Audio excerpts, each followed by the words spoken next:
mayroong nakilala babaeng napakaganda. Kung tawagin sa pangalan ay Magdalena.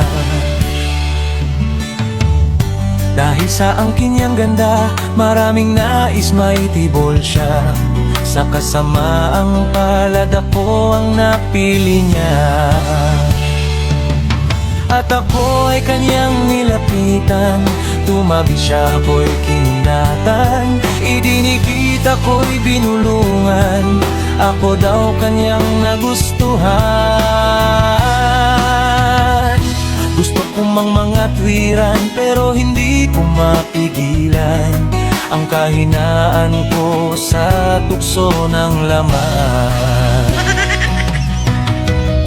Sa taglay niyang kagandahan, hindi ko siya matanggihan, kaya naubos ang dala kong 50,000. Asawa ko bukas operahan, kaya sa amo ko ako ay nanghiram. Ang perang kay misis nakalaan, inubos ko sa tukso ng laman. Magdalena, dahil sa iyong kagandahan, na disgrasya aking 50,000. Magdalena, asawa ko'y natuluyan dahil hindi siya naoperahan. Magdalena,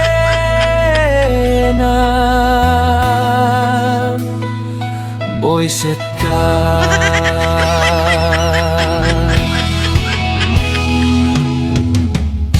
Hindi ko man ito nais pero hindi ko matitiis, dahil si Magdalena ay napakakinis.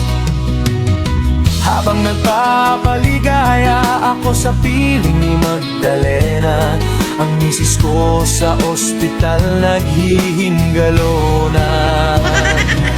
Wala na ang mahal kong asawa, pumanaw na pagkat ako'y tanga.